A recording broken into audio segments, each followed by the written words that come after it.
Bonjour chers élèves, j'espère que vous allez bien et vous êtes en bonne et parfaite santé. Nous sommes toujours au chapitre Notions de l'information génétique, mais avant de commencer notre quatrième séance qui porte sur la duplication de l'information génétique, on va voir un petit rappel de ce qu'on a vu la dernière séance. Donc la dernière séance, on a vu que un chromosome double est formé de deux chromatides. Donc chaque chromatide est formé par deux bras qui sont reliés par un centromère. Donc si on fait un grossissement d'un bras, on voit que ce bras est formé d'un nucléofilament qui est enroulé sur lui-même, et ce nucléofilament est composé d'un ensemble de nucléosomes. Donc chaque nucléosome est formé par 8 histones qui sont enroulés par deux spires. Et cette spire est formée de l'ADN.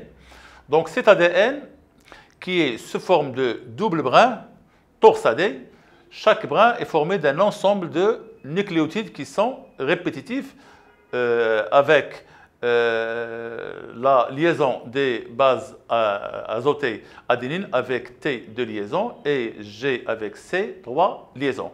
Donc un sucre qui est le désoxyribose est relié par des composantes, par des carbones. Donc par le carbone numéro 5, il est relié à l'acide phosphorique, et par le carbone numéro 1, il est relié à une base azotée. Donc ce nucléotide est relié à un autre au niveau du carbone numéro 3. Bien, donc on commence maintenant notre séance qui porte sur la duplication de l'information génétique, donc mécanisme de la duplication de la molécule d'ADN, évolution de la quantité d'ADN et de l'aspect du chromosome au cours d'un cycle cellulaire.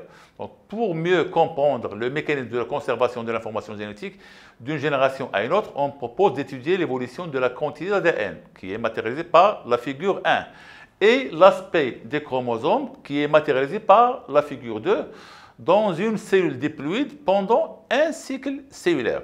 Donc, la première question: décrire l'évolution de la quantité d'ADN au cours d'un cycle cellulaire. Donc l'évolution est matérialisée par la figure 1.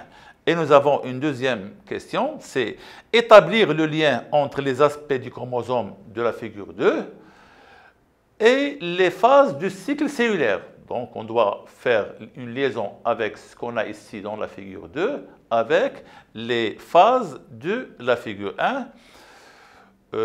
Voilà. Et les phases du figure 2, puis déduire comment l'information génétique est maintenue constante au cours des générations ou au cours de la transmission d'une génération à une autre. Donc, commençons par la première question. Donc, pour la description, nous avons ici l'interphase et la mitose. Pendant l'interphase, nous avons G1S et G2. Donc, comme vous voyez, en interphase et pendant la phase G1, la quantité d'ADN de la cellule reste constante dans sa valeur Q. Mais pendant S, cette quantité est dupliquée. On passe de Q à 2Q. Donc, en période S de synthèse de la quantité d'ADN double et passe de Q à 2Q. Donc, il y a une duplication de la quantité d'ADN. Et pour la phase G2, donc comme vous voyez ici, G2 est la prophase, la métaphase. Elle est stable à 2Q. Pendant la phase G2, la prophase et la métaphase, la quantité d'ADN reste constante dans sa valeur de Q. Et pendant l'anaphase, la quantité d'ADN diminue brusquement pour retourner à sa valeur initiale Q et reste constante à la télophase. Pour la liaison entre les deux aspects de la figure 2 et la figure 1. Donc, comme vous voyez ici, pendant l'interface qui est composée d'une G1S et G2. Donc pendant G1, l'aspect des chromosomes est sous forme de filament simple. Mais pendant S, on voit qu'il y a l'apparition des yeux de réplication. Donc ce qui montre qu'il y a une duplication de l'ADN. Pendant G2, donc ce filament nucléaire est dupliqué. Et pendant la prophase et la métaphase, il y a condensation de ces chromosomes qui devient compact et très condensé. Mais pendant l'anaphase, il y a scission des centromères et séparation des chromatides.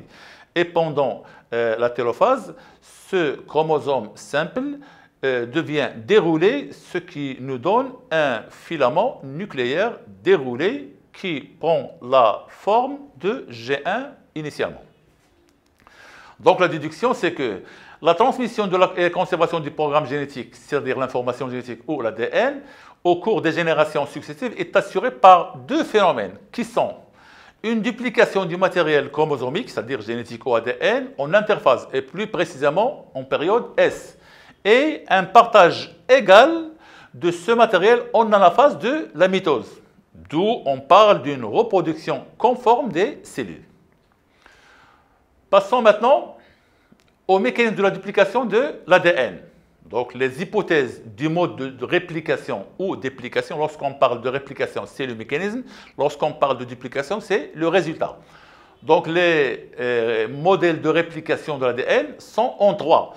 Ça peut que la molécule mère d'ADN reste intacte et il y a formation d'une autre. Donc, ce modèle est un modèle conservatif. Ça peut que les deux brins de l'ADN se séparent et chaque brin forme un nouveau. Donc, c'est un modèle qui est semi-conservatif. Ou ça peut qu'il y a séparation des fragments. Donc, c'est un modèle qui est dispersif. Donc, lequel qui est juste parmi ces trois modèles. Donc, on procède à des expériences qui vont nous montrer lequel qui est juste. Et on commence par l'expérience de Kearns.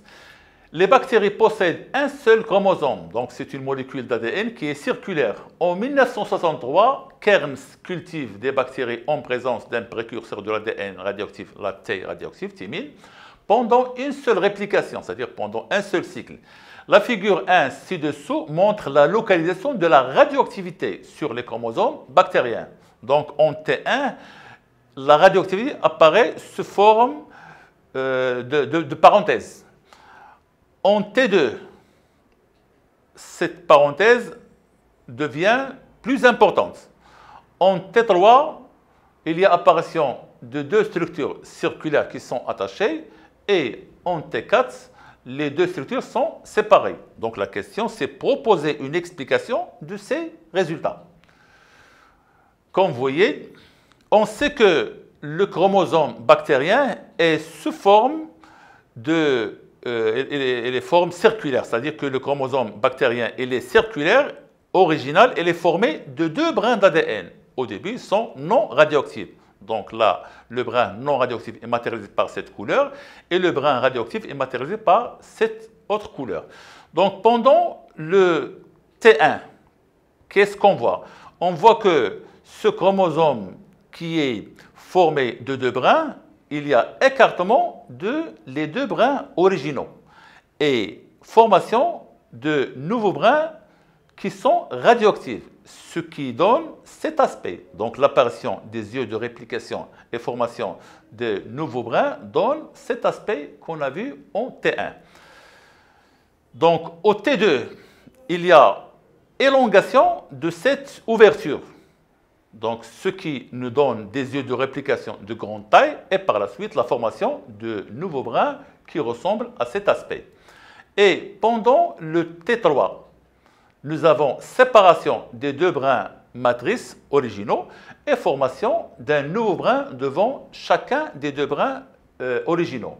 Et à la fin, on a séparation et formation de deux chromosomes qui sont doubles et qui portent un brin non radioactif et un autre qui est radioactif. Et par la suite, la réplication de l'ADN est semi-conservative. Ça veut dire que chaque brin de la double hélice sert de matrice pour la synthèse d'un nouveau brin par complémentarité des bases.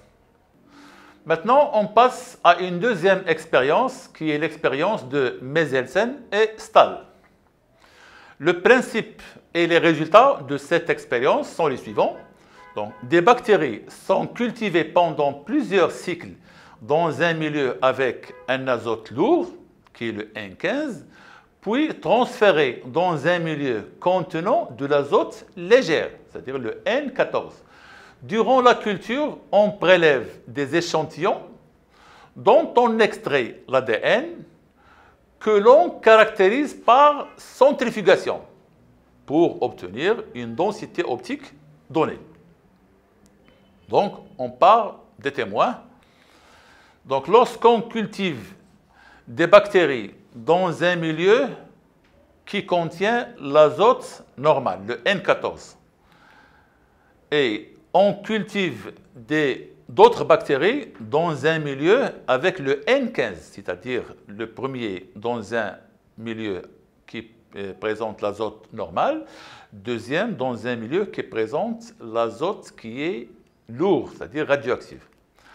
Après culture des bactéries, on prélève l'ADN et on extrait l'ADN des bactéries avec une centrifugation, puis on passe à l'étude de la densité optique, ce qui donne, pour les cultures dans un milieu N14, on trouve un ADN qui est léger. C'est l'emplacement de l'ADN léger.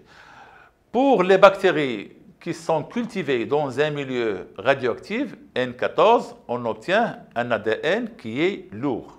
Donc nous avons ici l'emplacement de l'ADN léger et de l'ADN lourd. Donc ce sont deux expériences témoins. Pour les expériences réalisées par Meselsen et Stahl, donc, il prend des bactéries dans un milieu qui contient le N15, ça veut dire un milieu qui est radioactif. Donc, il pose des bactéries pendant plusieurs cycles, ce qui donne, après centrifugation et prélèvement de l'ADN, ce qui donne un ADN qui est lourd. Donc, d'après ces cultures, il prend une culture et il va mettre ces bactéries dans un milieu non radioactif pendant un cycle. Qu'est-ce qu'il obtient? Après prélèvement et extraction de l'ADN et centrifugation, il obtient un ADN dont la densité optique se trouve au milieu de l'ADN léger et lourd.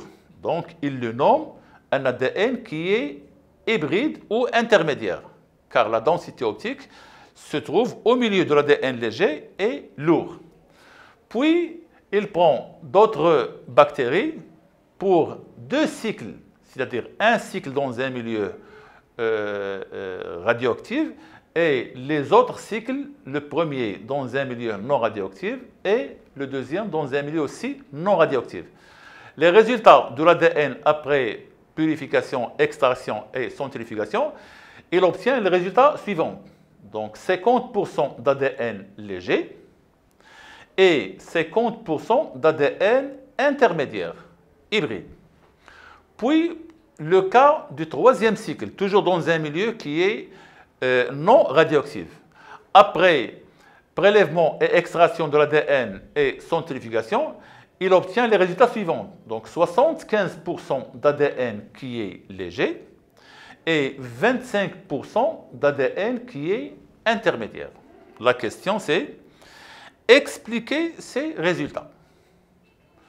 Donc comme vous voyez, après avoir mis des bactéries 100% d'ADN lourd dans un milieu de culture qui contient l'azote léger, le N14, donc comme vous voyez ici, on obtient une génération G1, donc génération G1 qui contient de l'ADN 100% hybride, c'est-à-dire intermédiaire, de densité moyenne et intermédiaire entre l'ADN lourd et l'ADN léger.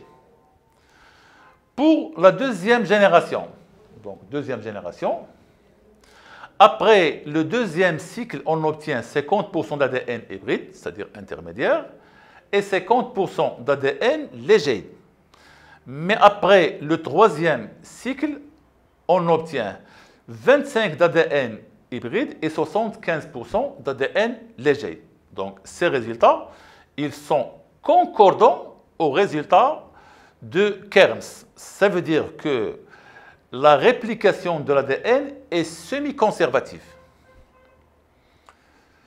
Donc chaque brin de la double hélice sert de matrice pour la synthèse d'un nouveau brin par complémentarité des bases.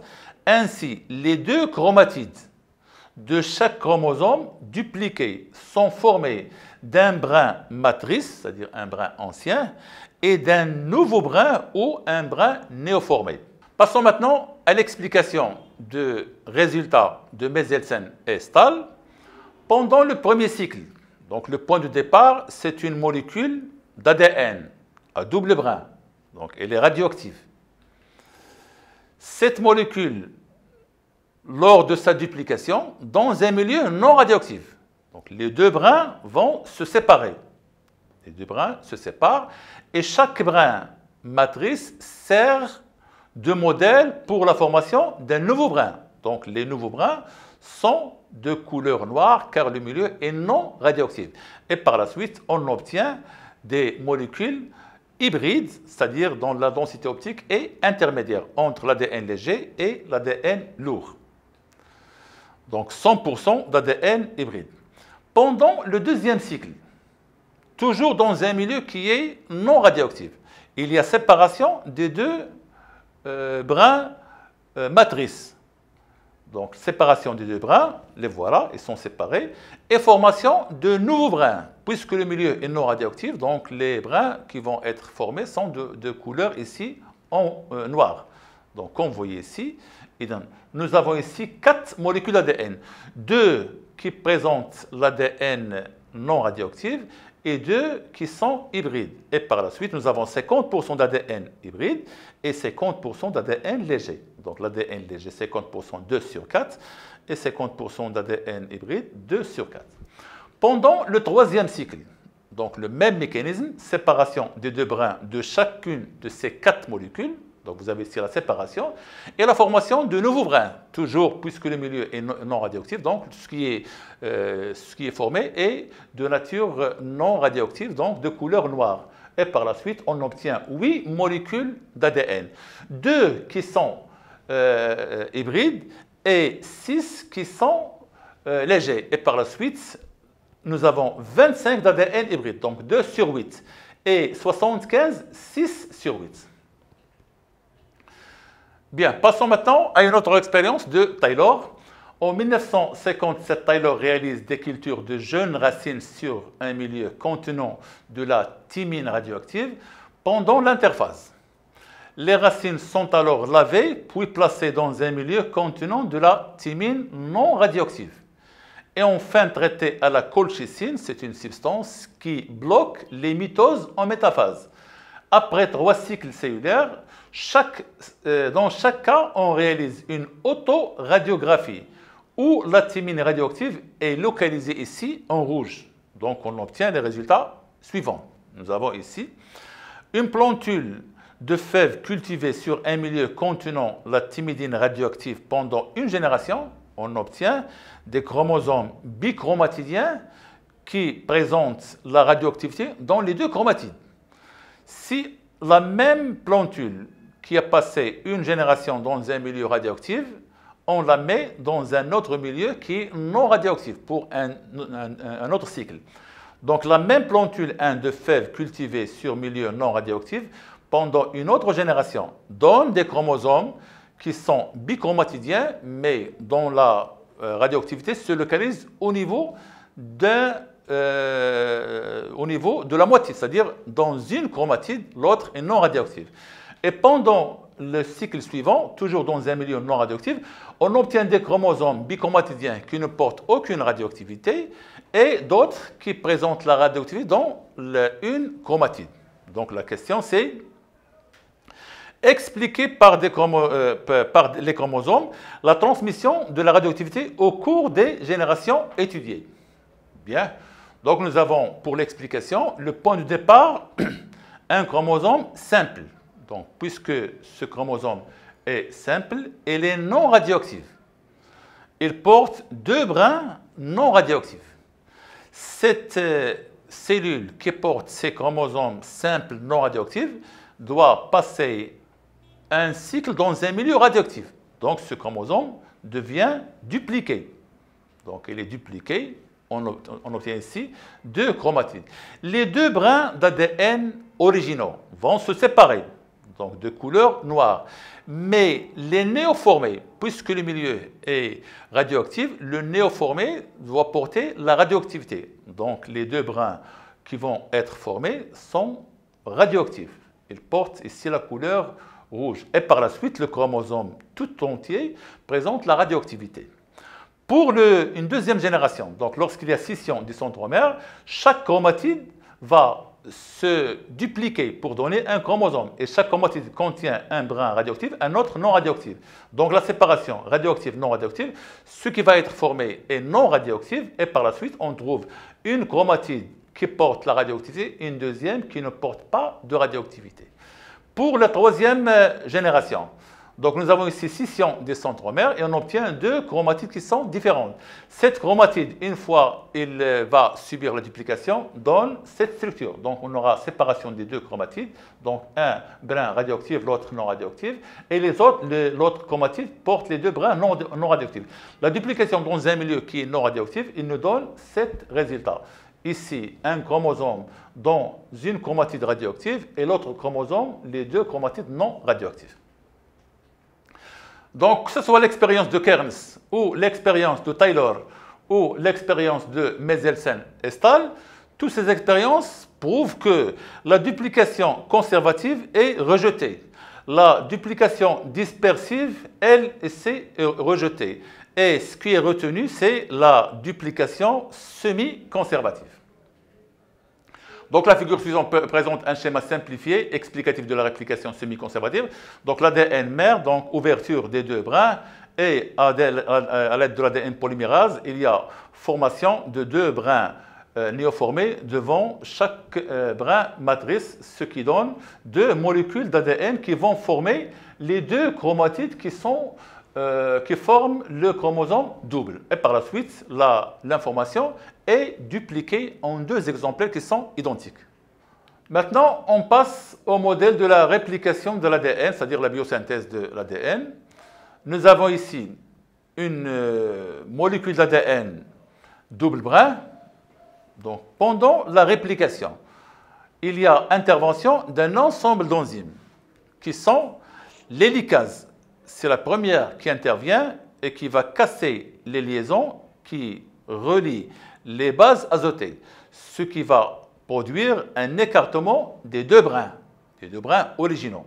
Puis, il y a l'intervention d'un autre enzyme qui s'appelle l'ADN polymérase. Donc, cet ADN polymérase, c'est lui qui se charge pour former le nouveau brin, tout en gardant la complémentarité des nucléotides, les néoformés, avec le brin original qui est un brin matrice. Mais cet ADN polymérase, il fait son travail dans un sens.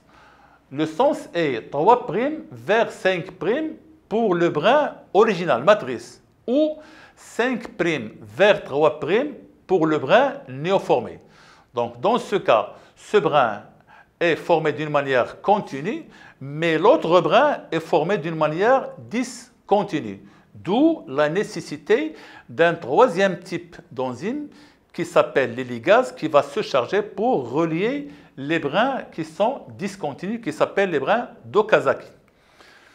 Bien, donc la biosynthèse d'ADN ou la réplication de l'ADN nécessite une séparation des deux brins matrices, des nucléotides libres, de l'énergie et des complexes enzymatiques, à savoir l'hélicase, l'ADN polymérase et la ligase. Pendant la phase S, c'est-à-dire la phase de duplication ou de réplication ou de la phase de synthèse de l'interphase, une hélicase, donc là voilà, une hélicase, provoque l'ouverture de la double hélice, ce qui conduit à l'apparition des yeux de réplication. Un des deux brins de l'ADN néoformé, donc un des deux brins, dont l'extrémité 5', le voilà, l'extrémité 5', s'accroupit par complémentarité et continue, et se fait par l'ADN polymérase. Mais l'autre brin, donc l'autre brin d'ADN néoformé, dont l'extrémité 3', donc 3 vers 5, s'accroupit par complémentarité et discontinue, ce qui conduit à la synthèse de petits fragments d'ADN qu'on appelle les fragments d'Okazaki, en sens inverse, de 5' vers 3', grâce à la même ADN polymérase. Donc ces fragments sont ensuite rassemblés par une enzyme qu'on appelle ligase. La séance d'aujourd'hui touche à sa fin. Merci de votre attention et à la prochaine séance, Inch'Allah.